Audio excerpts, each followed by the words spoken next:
والله لو علم أهل العافية بالله እምላለሁ ጤናማ ሰዎች ቢያውቁት ኖሮ ما تضمنته القبور من الأجساد البالية በመቃብር ውስጥ ያሉትን የበሰበሱ አካላቶችን ቢያውቁ ኖሮ لجدوا واجتهدوا في أيامهم الغالية ለዛች ታላቅ ለተጉና ለጣሩ ነበር خوفا ليوم تتقلب فيه القلوب والأبصار ልቦችና አይኖች የሚገለባበቱበትን ቀን በመፍራት تنبه قبل الموت إن كنت تعقل የምታስተነትን ከሆን ከሞት በፊት ንቃ فعما قليل للمقابر تحمل በጥቂት ጊዜ ወደ መቃብር ትሸከማለህ وتمسي رهينا في القبور وتنثني በመቃብር ውስጥ ታስረህ ትኖራለህ لدى جدة تحت الثرى تتجندل ከምድር በታች ብቻህን ትወድቃለህ فريدا وحيدا في التراب وإنما قرين الفتى في القبر ما كان يعمل በመቃብር ውስጥ ብቸኛም ትሆናለህ እውነተኛ ጓደኛማ የሚከተለው ስራ ብቻ ነው دع اللهو نفسي ነፍሴ ሆይ መዝናኛን ተይ واذكري حفرة البلا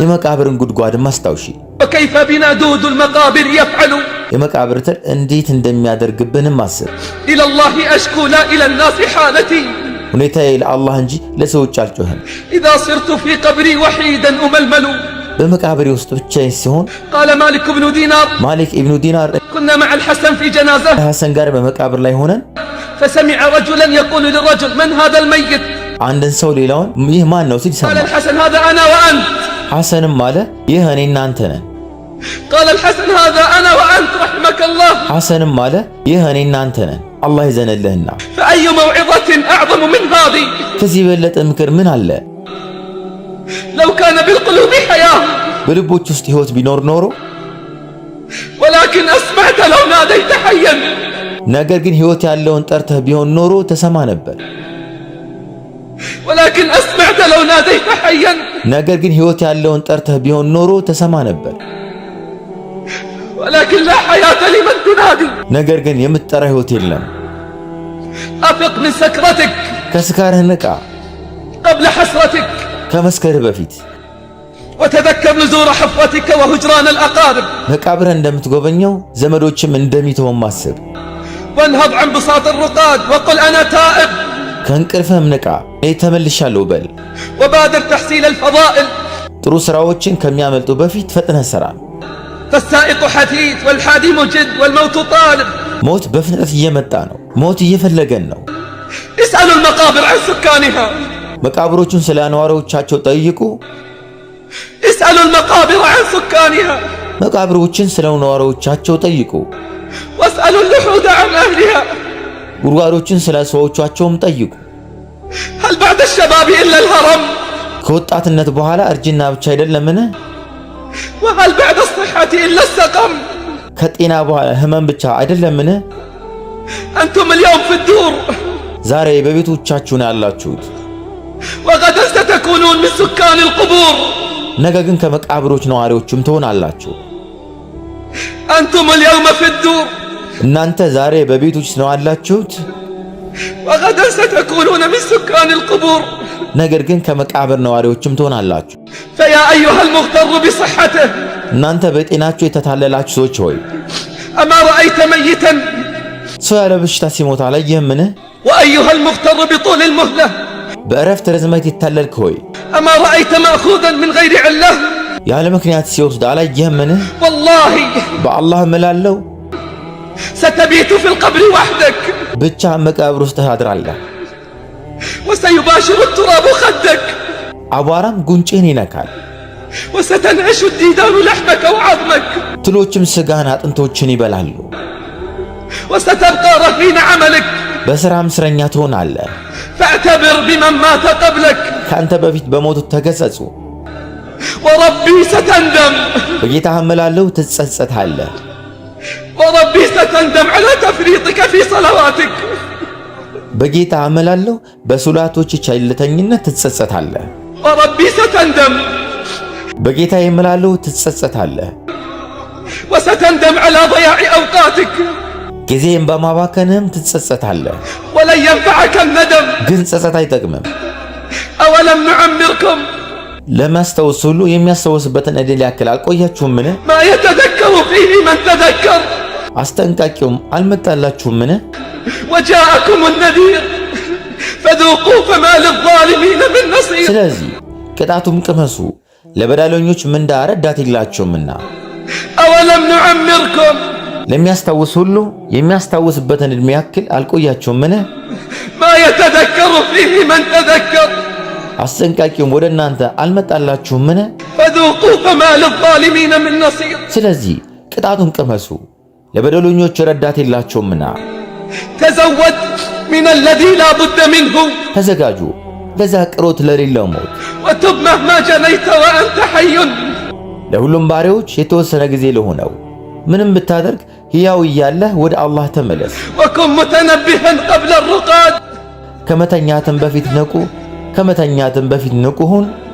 ستندم إذا رحلت بغير زاد ትጸጸታለህ፣ ያለ ስንቅ ብትሄድም ትጸጸታለህ። وستشقى عندما يناديك المناد በምትጠራም ጊዜ እድለቢስ ትሆናለህ። أترضى أن تكون رفيق قوم ስንቅ የሌላቸው ሰዎች መካከል መሆን ታስደስትሃልን? قال الحارث بن إدريس ሐሪስ ኢብኑ ኢድሪስ እንዲህ አለ፣ قلت لداود الطائي أوصني ለዳውድ አልጣኒ ምክር ስጠኝ አለው። قال عسكر الموت ينتظرونك እርሱም አለ የሞት ሰራዊት እየጠበቁህ ነው። قلت أوصني እንደገና ምክር ስጠኝ አለው። قال عسكر الموت ينتظرونك እርሱም አለ የሞት ሰራዊት እየጠበቁህ ነው። ما أبلغ مواعظهم وما أوجزها ምክራቸው እጅግ በጣም ጥልቅና አጭር ነበር። كان زيد النميري يقول እንዲሁም ዘይድ አልነመኒ እንዲህ ይል ነበር፣ لو كان لي من الموت أجل እኔ የሞቴን ጊዜ ባውቅ ኖሮ أعرف مدته لكنت حريا بطول الحزن ረጅም ሐዘን ልኖር ተገቢ ነበር። لو كان لي من الموت أجل أعرفه لكنت حريا بطول الحزن والكمد حتى يأتيني وقته ሞት የሚመጣብኝን ጊዜ በትክክል ባውቅ ኖሮ እስከሚደርስብኝ ድረስ በረጅም ሐዘንና ጭንቀት ኖር ነበር። كيف وأنا لا أعلم متى أموت ነገር ግን መቼ እንደምሞትም አላውቅም። فكيف وأنا لا أعلم متى أموت في الصباح أم في المساء ታዲያ እንዴት ልሆን ነው ሳላውቀው ጠዋት ይሆን ማታ? آخر الكلام የመጨረሻዬ ንግግር إن كان لك قلب ልብ ካለ قال عبد الرحمن بن يزيد አብዱራህማን ቢን የዚድ እንዲህ አለ፣ وكان له حظ من دين وعقل ከዲንና ከአእምሮ የበሰለ የሆነው قال لبعض أصحابه الغافلين يا أبا فلان ለአንዱ ዝንጉ ጓደኛው እንዲህ አለ፣ አንተ ገሌ ሆይ الحالة التي أنت عليها ترضاها للموت الحالة التي أنت عليها አሁን በምትገኝበት ሁኔታ ሞት ቢመጣ ትወዳለህን? قال لا እርሱም አለ ኧረ በፍጹም።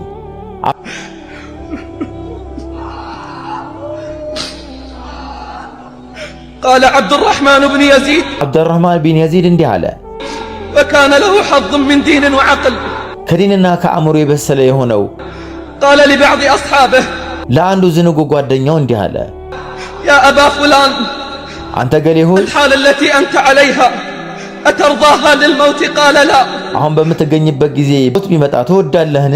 እንግዲህ ሞት ቢመጣ የምትወደው ሁኔታ ወደዚያ ለመቀየር አስበሃልን? እርሱም አለ ኧረ በፍጹም ነፍሴ እስካሁን ወደዚያ አልጎተተችኝም። ከሞት በኋላ ሌላ ዕድል ያለ ቦታ አለን ብሎ ጠየቀ።